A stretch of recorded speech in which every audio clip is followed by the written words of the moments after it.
Bab 3 tentang kewajiban. On duties atau on obligations atau tentang kewajiban. Pada dasarnya adalah tulisan Cicero yang paling terkenal dan mungkin yang paling memengaruhi pemikiran dan standar dari dunia barat daripada tulisan sekuler lainnya yang pernah ada. Bahkan sekarang, seperti yang akan dijabarkan, tulisan ini memiliki kualitas yang berbeda dari karya lainnya dari segi penyajian. Dua buku pertama telah ditulis sebagian besar dan yang ketiga dimulai. Pada peralihan bulan September menuju November 44 sebelum Masehi, periode Cicero mencapai kemenangan terakhir sekaligus yang paling berani, meski terlalu singkat. Pencapaian ini digambarkan dalam karyanya Second Philippic atau Kritik Kedua, sebuah pelengseran otokrasi Marcus Antonius atau Mark Antony yang penuh kekerasan, yang disusun pada bulan Oktober dan diterbitkan setelah Antonius meninggalkan Roma pada 25 November. Masa penting dalam penyusunan karya ini adalah periode tersebut, yang merupakan kekuasaan terakhir Antonius. Karya Ondatis juga terinspirasi oleh situasi setelah krisis. Buku ini memuat kritik tajam atas kediktatoran Caesar.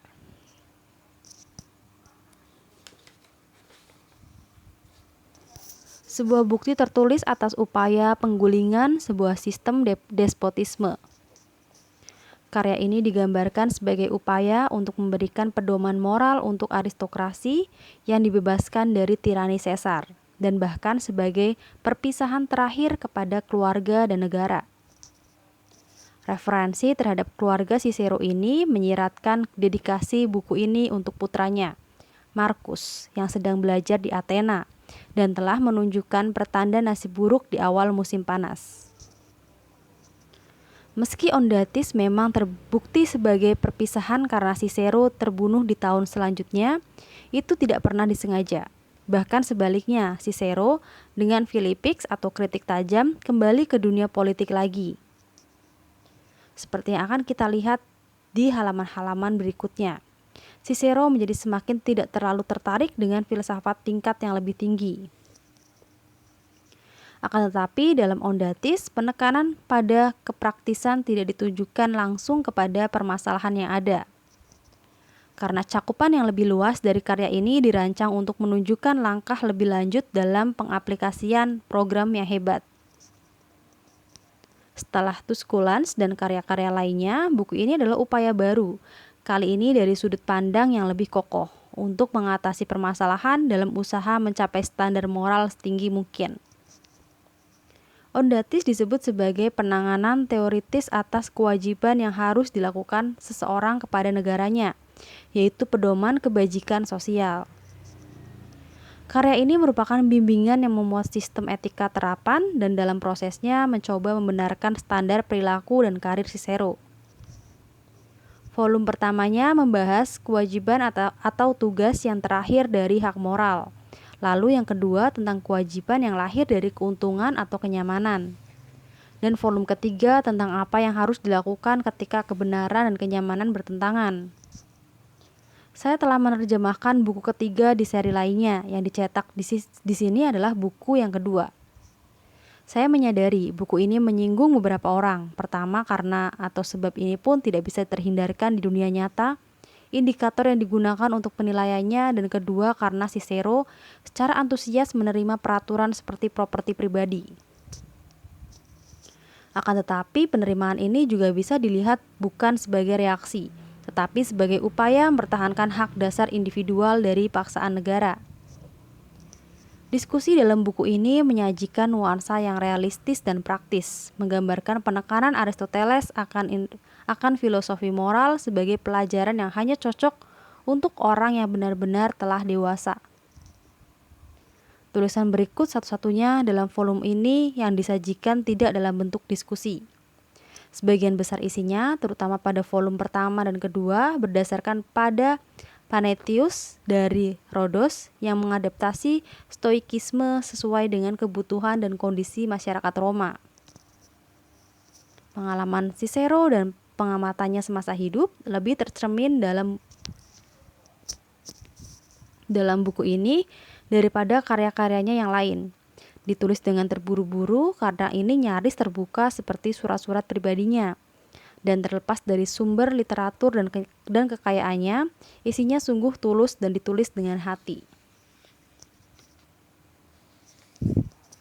Bab 4 tentang kewajiban 2.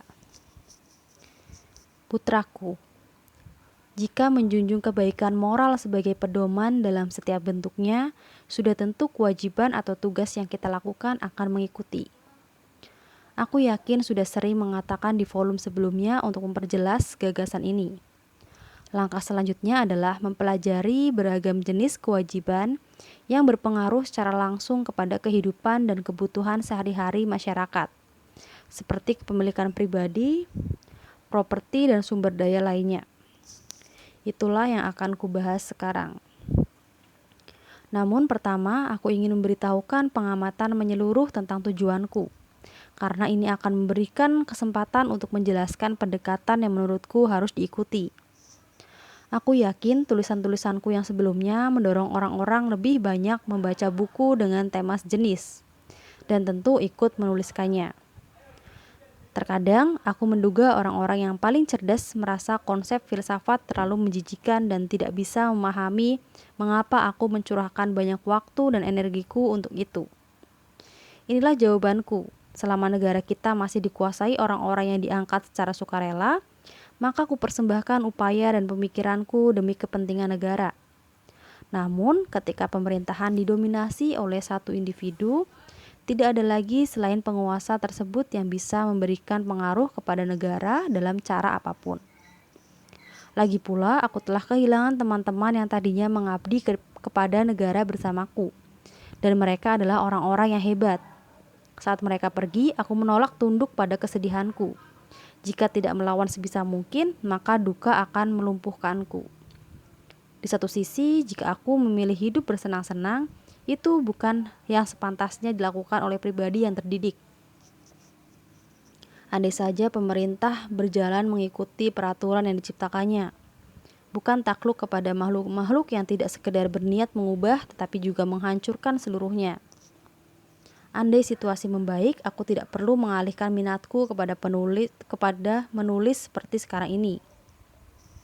Tidak, aku pasti masih tetap memberikan ceramah di depan umum, seperti pada masa pemerintahan masih ada.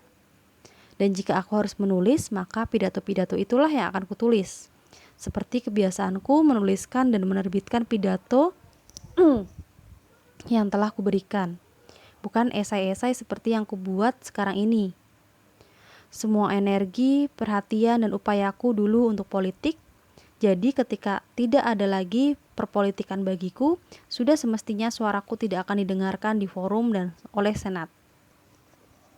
Namun bagaimana bisa aku diam saja? Lagi pula, mempelajari filsafat adalah sesuatu yang sudah kulakukan sejak usia dini. Jadi aku memutuskan cara paling terhormat untuk melupakan kesedihanku adalah dengan kembali ke kegiatan tersebut. Saat masih anak-anak, aku menghabiskan sebagian besar waktu untuk melakukan hal ini. Akan tetapi, setelah aku memulai karir resmiku dan mulai fokus penuhnya pada tugas-tugas kenegaraan, satu-satunya kesempatanku adalah sesuai menyelesaikan urusanku dengan kawan-kawan dan negara. Waktu yang sempit itu kuhabiskan untuk membaca seluruhnya. Menulis bukanlah sesuatu yang direncanakan. Jadi bencana yang baru saja menimpa kita setidaknya memberikanku satu hikmah yang bisa dipetik dari suatu situasi ini. Dengan kata lain, adanya kesempatan untukku mempersiapkan kegiatan menulis topik-topik yang sangat penting yang sebelumnya tidak pernah diketahui oleh masyarakat negara kita. Tentu saja, menjadi bijaksana adalah hal yang paling didambakan di dunia. Mustahil rasanya ada hal yang lebih baik atau lebih luhur untuk seorang manusia, atau lebih tepat untuk kodratnya. Karena itulah orang-orang yang mencoba mewujudkan cita-cita ini disebut filsuf. Karena itulah arti filsafat yang sebenarnya. Kecintaan akan kebijaksanaan. Lalu berdasarkan definisi yang dijabarkan para filsuf masa sebelumnya, kebijaksanaan menandai pengetahuan akan segala hal yang bersifat ilahiyah atau yang manusiawi, dan penyebab dibalik keduanya. Jika ada yang siap untuk mempelajari ilmu seluhur itu, tak bisa kubayangkan ada lagi hal lain yang lebih dia cintai.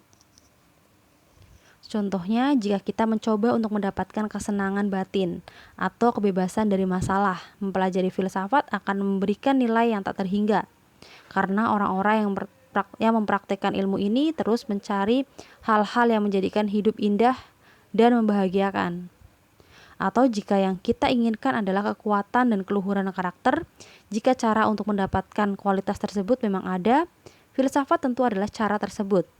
Mengatakan bahwa seseorang memikirkan topik penting seperti ini. Tidak ada metode spesial untuk meraihnya, meski ada metode dan sistem untuk memenuhi kebutuhan, bahkan untuk sesuatu yang paling remeh.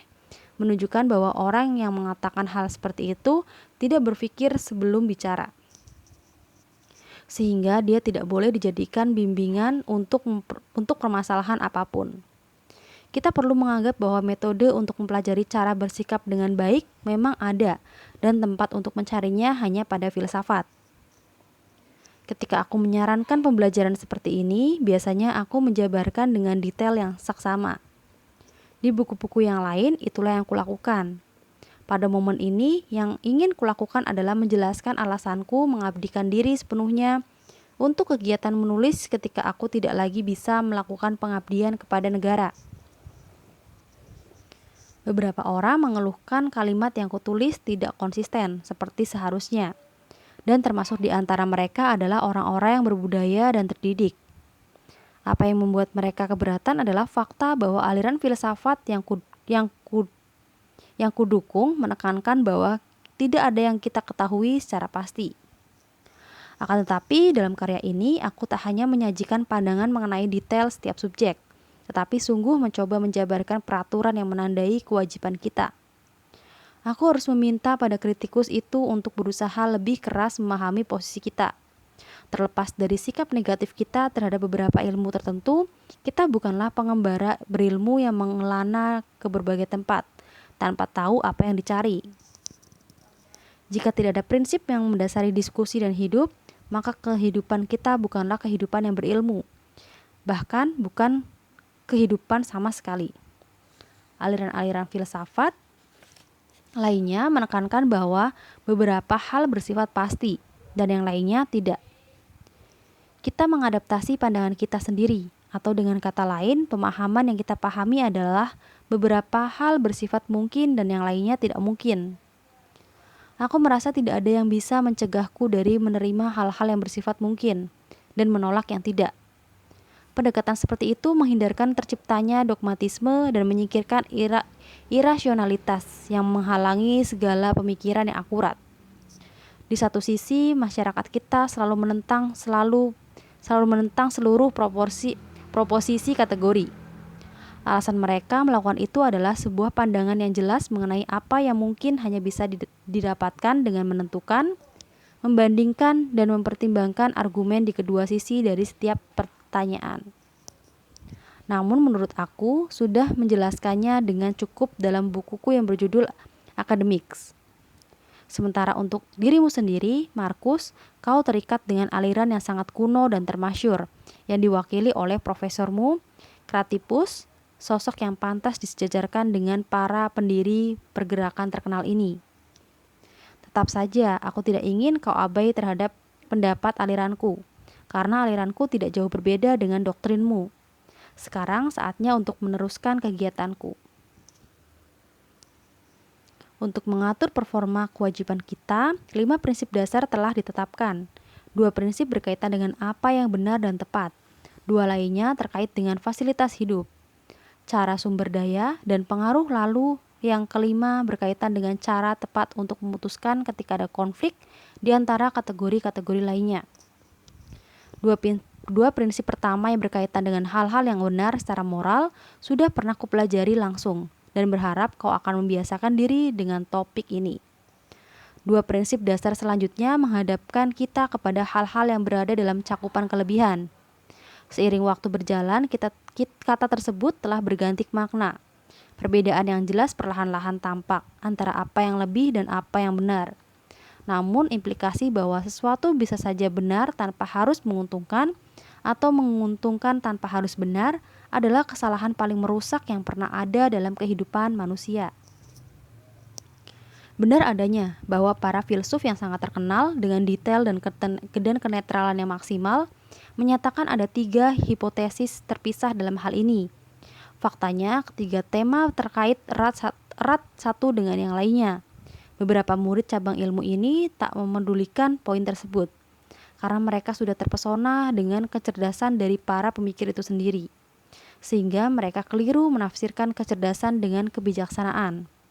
Bahwa ketiga pemisahan tersebut adalah kekeliruan yang harus diluruskan.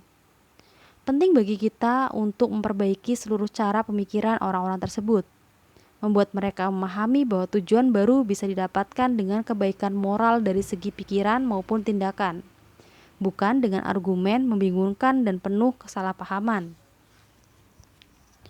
Hal-hal yang berkenaan dengan upaya menjaga kehidupan manusia terbagi dalam berbagai bagian. Beberapa darinya adalah benda tidak bergerak seperti emas, perak, hasil bumi atau benda-benda sejenisnya.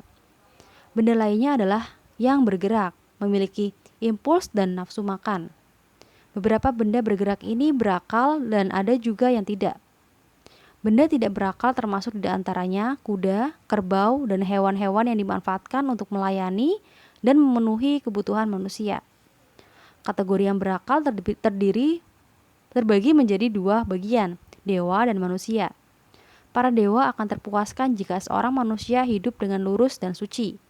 Di samping dan di bawah para dewa, kontribusi terbesar terhadap kehidupan manusia dilakukan oleh manusia itu sendiri.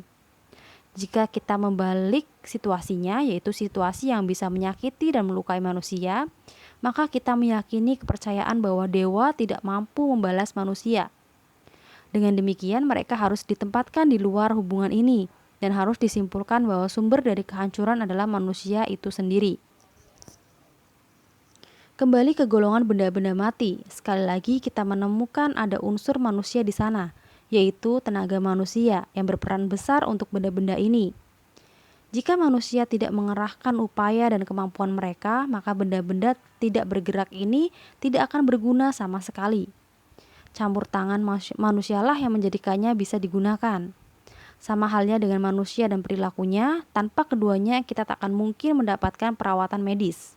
Takkan ada yang berlayar di laut, takkan ada yang menanami sawah, memanen hasil atau menyimpan bibit. Ekspor kelebihan produk dan impor benda-benda yang menjadi kebutuhan kita bisa terjadi karena campur tangan manusia memungkinkannya. Sekali lagi, tanpa upaya manusia, batu-batu yang kita butuhkan untuk membangun tak akan mungkin diambil dari bumi. Demikian pula besi, emas, dan perak yang terpendam. Semuanya tak akan bisa diambil dari tambangnya. Jangan lupakan rumah-rumah yang dibutuhkan manusia untuk berlindung dari dingin dan serangan panas. Bagaimana bisa hunian itu ada atau diperbaiki setelah terjadi badai hebat, gempa dahsyat, atau rusak akibat usia, kecuali bahwa manusia saling bekerja sama untuk membantu mengatasi semua itu.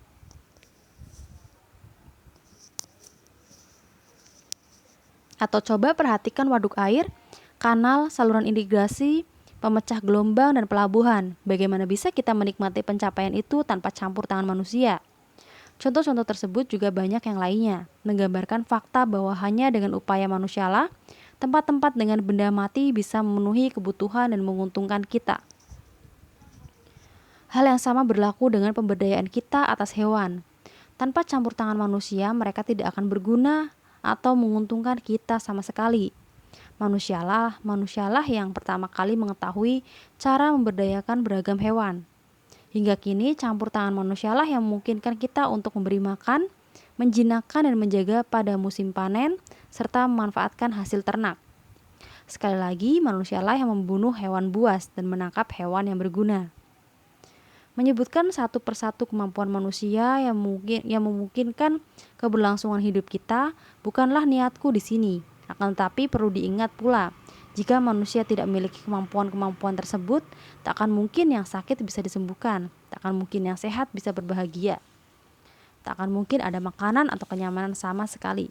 Semua itu adalah bagian kecil dari kehidupan beradab yang membedakan dengan kehidupan hewan buas. Lagi pula, jika manusia dulu tidak berkumpul bersama, tak akan ada kota yang dibangun, tak akan ada penduduk yang menghuninya. Kemudian, kehidupan manusia di kota-kota tersebutlah yang mendorong terciptanya hukum dan adat. Aturan untuk memastikan hak-hak diberikan setara, juga menegakkan sistem masyarakat.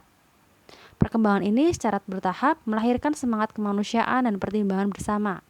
Hasilnya adalah kehidupan yang lebih stabil, dengan saling memberi dan menerima, menempatkan sumber daya untuk kepentingan orang lain, kita berhasil memenuhi seluruh kebutuhan kita. Aku tidak ingin membahas ini secara panjang lebar, karena inti yang digambarkan secara mendetail oleh Panatheus pasti sudah jelas bagi semua orang. Dalam peperangan atau masa damai, tidak ada pimpinan yang bisa melakukan tindakan yang penting atau menguntungkan tanpa kerjasama dari para prajuritnya. Panatheus mengatakan tak seorang pun dari Themistokles, Pericles, Cyrus, Agesilaus, dan Alexander yang bisa menggapai kejayaan jika mereka gagal menghimpun pendukung. Dia menyiapkan saksi untuk pernyataan ini, tetapi itu tidak diperlukan karena kesimpulan itu tak akan dipertanyakan oleh siapapun. Bukan hanya itu, tentu saja fakta bahwa manusia berkumpul dan bekerja sama telah memberikan keuntungan melimpah bagi sesama. Akan tetapi, juga benar adanya bahwa bencana terbesar di dunia adalah yang ditimbulkan manusia kepada sesamanya. Seorang ahli yang terkenal, Peripatetic Dicaearchus, membahas penekanan ini dalam bukunya yang berjudul On the Ways in Which Men Die, tentang jalan kematian manusia. Hal pertama yang dituliskan adalah faktor kematian non-manusia seperti banjir, wabah, bencana alam, dan serangan hewan buas. Dia meyakinkan kita bahwa semua itu bisa memusnahkan sebuah negara. Namun dia menjalankan dengan perbandingan jumlah orang yang hancur akibat perbuatan sesama manusia, yaitu perang dan revolusi. Kesimpulan inilah yang membuktikan bahwa kehancuran tersebut melebihi jumlah korban bencana alam. Dengan kata lain, tidak perlu diragukan bahwa manusia memegang kekuatan yang menguntungkan sekaligus merugikan sesamanya.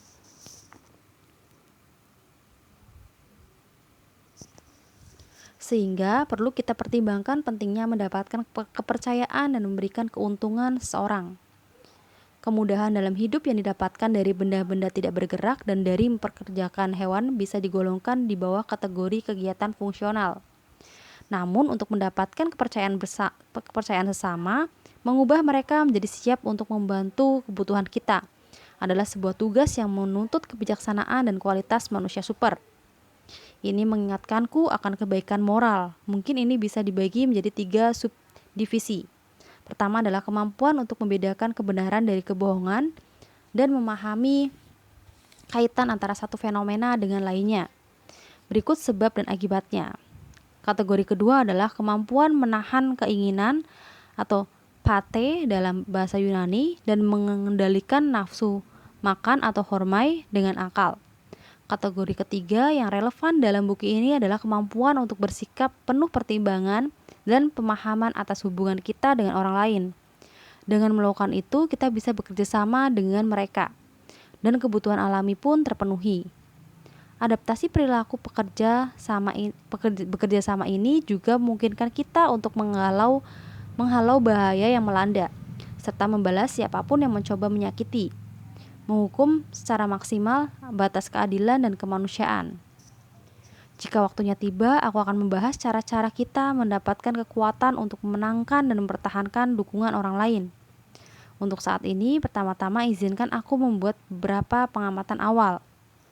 Semua orang mendambakan peran pemberi keberuntungan dalam penentuan keberhasilan dan kegagalan kita.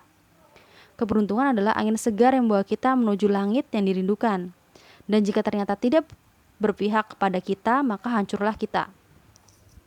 Sebelum membahas apa saja bencana yang ditimbulkan saat keberuntungan tidak memihak kita, maka perlu dibahas terlebih dahulu 2 kategori yang jarang sekali ditemukan. Salah satu tipe bencana ini disebabkan sesuatu yang tidak hidup dan terdiri dari badai, angin puyuh, kapal karam, bangunan roboh, dan kebakaran besar. Jika bencana lain yang sama-sama tidak biasa berasal dari luka dan gigitan serangan hewan. Namun lebih sering lagi adalah bencana seperti penghilangan nyawa seseorang oleh sesama manusia yang terjadi kepada prajurit. Ini terjadi pada banyak sekali peristiwa, dan 3 contohnya terjadi baru-baru ini. Ingatlah masa-masa ketika para komandan mengalami kematian sadis. Baru-baru ini, kita sendiri telah kehilangan seorang pemimpin dengan kecakapan luar biasa. Ingatlah juga kebencian kolektif yang seringkali berujung pada pengasingan, pelengseran, dan kaburnya orang-orang yang sebelumnya mengabdi dengan baik kepada negara. Kemudian bayangkan di sisi lainnya contoh keberhasilan dan meningkatnya kemajuan peradaban dan pertahanan, serta kemenangan di medan tempur dalam sejarah. Semua itu juga melibatkan kesempatan. Tetap saja, baik demi tujuan yang baik atau buruk, tak ada siapapun di dunia yang bisa mencapainya tanpa kerjasama dan sumber daya yang diberikan kepada manusia. Karena poin ini telah ditekankan, aku ingin melanjutkan dengan menjelaskan cara menarik dan memanfaatkan kerja sama ini sesuai dengan keinginan kita. Jika diskusiku tampak terlalu panjang, bandingkanlah panjangnya dengan banyaknya manfaat yang dimuat setiap tema, dan setelah itu dilakukan mungkin apa yang kukatakan ternyata tidaklah panjang. Saat orang-orang berupaya memperluas properti penduduk sesamanya atau mengembangkan karirnya, ada beberapa tujuan yang mendorong mereka melakukan hal tersebut. Bisa berupa niat baik yang tulus karena satu alasan, mereka menyukai orang itu. Bisa saja karena rasa hormat, karena mereka mengagumi karakternya dan merasa dia berhak sukses. Atau mungkin orang tersebut demikian mereka percaya hingga mereka perlu untuk membantunya. Atau mungkin mereka takut kepada kekuatannya. Mungkin juga mereka berharap kelak mendapat keuntungan, contohnya seperti hadiah yang biasa dibagikan oleh seorang raja atau pemimpin. Atau mereka telah dijanjikan imbalan atas pelayanan mereka. Ini adalah alasan yang paling efektif dan paling realistis dalam melakukan sebuah tindakan, baik untuk orang-orang menerima tawaran itu dan mereka yang menawarkan bayaran. Situasi akan memburuk jika orang-orang menyogok demi sesuatu. Karena itulah mereka harus mengandalkan kelebihan mereka demi meraih keuntungannya itu sendiri. Akan tetapi ada beberapa momen bayaran berupa uang tidak bisa dihindari. Dengan demikian, jika saatnya tiba, aku harus menjabarkan pandanganku mengenai manfaat dari metode ini. Pertama-tama, biar ku bahas aspek-aspek topik yang berperan lebih langsung dalam kehidupan yang makmur. Ada beberapa alasan yang menyebabkan orang-orang pada saat tertentu tak hanya rela membantu seorang individu, tetapi sungguh-sungguh tunduk kepada wewenang dan kekuasaannya. Tujuan yang mendorong mereka melakukan ini mencakupi niat baik, rasa terima kasih atas bantuan yang diterima, reputasi orang yang bersangkutan, perhitungan bahwa dengan tunduk akan memberikan keuntungan, rasa takut jika mereka tidak secara sukarela menuruti permintaan yang mungkin saja dilakukan dengan paksaan, mengandalkan janji yang diberikan pihak terkait, atau yang terakhir, sebagaimana yang sering terjadi di negara kita sendiri, bukti suapan yang sesungguhnya yang baru saja dibahas. Namun alat terbaik untuk meraih keuntungan adalah dengan mendapatkan simpati. Aku menyebutkan rasa takut, tapi membuat orang takut bukan cara tepat untuk mempertahankan posisi kita. Itu justru akan menghilangkannya. Ennius menulis, orang-orang membenci individu yang mereka takuti, dan mereka ingin orang yang dibenci itu mati.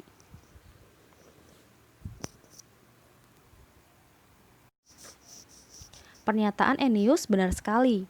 Belum lama ini ada sebuah kejadian yang membuat kita tahu, bahkan mungkin sebenarnya sudah, bahwa tak ada kekuatan sebesar apapun yang sanggup melawan reputasi buruk yang tersebar. Ketika tiran negara kita masih hidup, dia terpaksa dibiarkan menguasai negara karena menekan sistemnya dengan kekuatan brutal.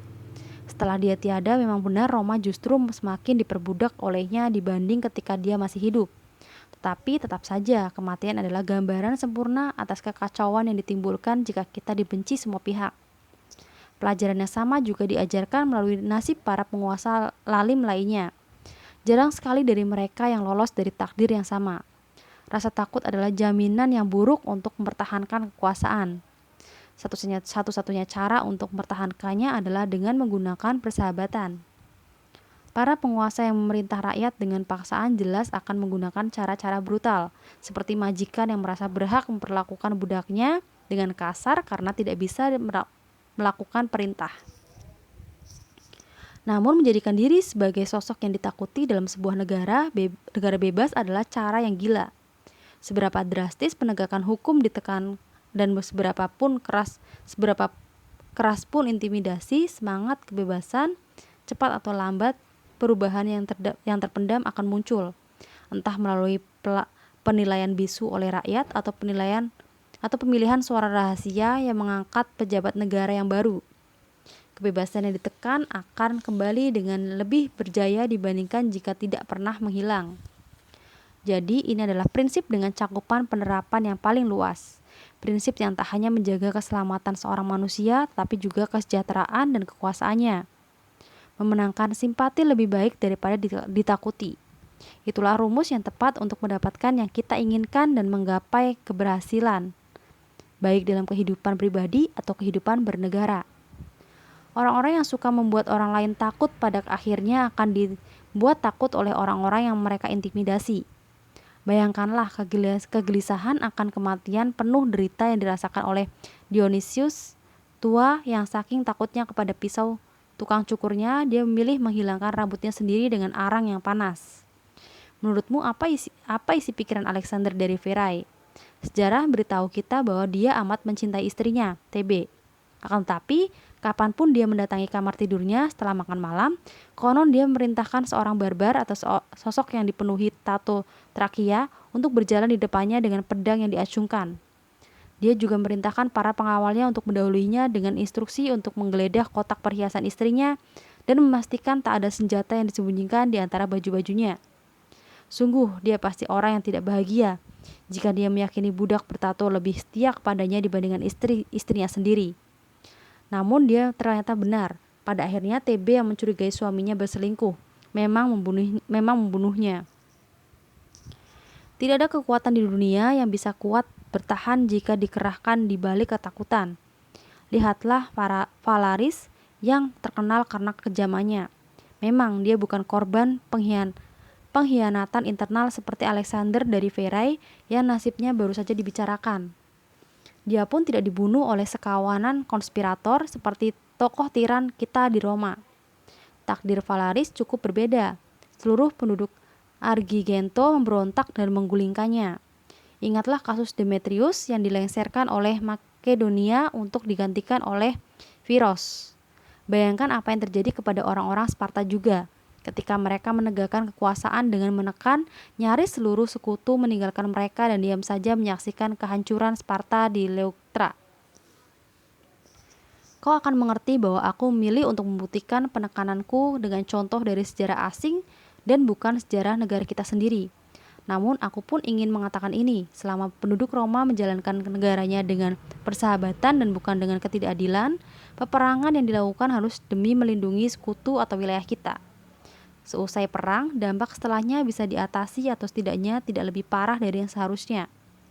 Pada masa-masa tersebut, Senat Roma adalah tempat perlindungan untuk para raja asing, masyarakat, dan bangsa.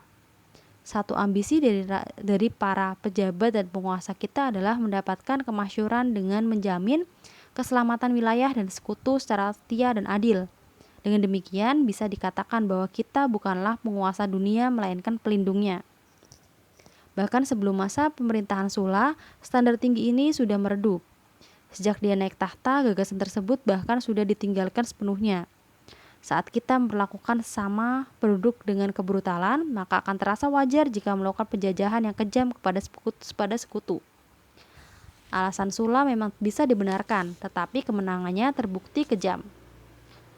Dia menancapkan tombaknya di tengah forum, kemudian dia melelang barang-barang para patriot dan orang-orang berjasa, atau setidaknya setiap barang tersebut adalah milik penduduk Roma. Dengan lancang dia mengatakan bahwa barang-barang yang dijualnya adalah harta rampasan dari musuhnya dalam perang. Setelah dirinya muncul seorang yang sama sepenuhnya jahat, dan keberhasilannya bahkan lebih mengerikan daripada keberhasilan Sulla. Merampas barang-barang pribadi penduduk tidak cukup baginya. Seisi provinsi dan negara terkena dampak perbuatannya. Dalam satu bencana besar yang merata, satu negara direnggut dan berakhir dalam kehancuran. Belakangan ini tampak gambaran akan bentuk negara yang telah menghilang. Seperti yang telah kita lihat sendiri, gambaran dari kota Massila yang hilang tercermin dalam prosesi perayaan kemenangan Roma. Akan tetapi hanya dengan dukungan dari seluruh lapisan masyarakat yang kini menjadi korban penaklukan dan kekuasaan, para jenderal di masa lalu bisa meraih kemenangan mereka sendiri. Kembali dengan berjaya dari para Transalpen, bukan berarti itu satu-satunya kerugian sekutu kita yang bisa aku sebutkan. Aku menyebutkan kerugian sebelumnya karena belum ada kejahatan yang lebih dahsyat dari itu.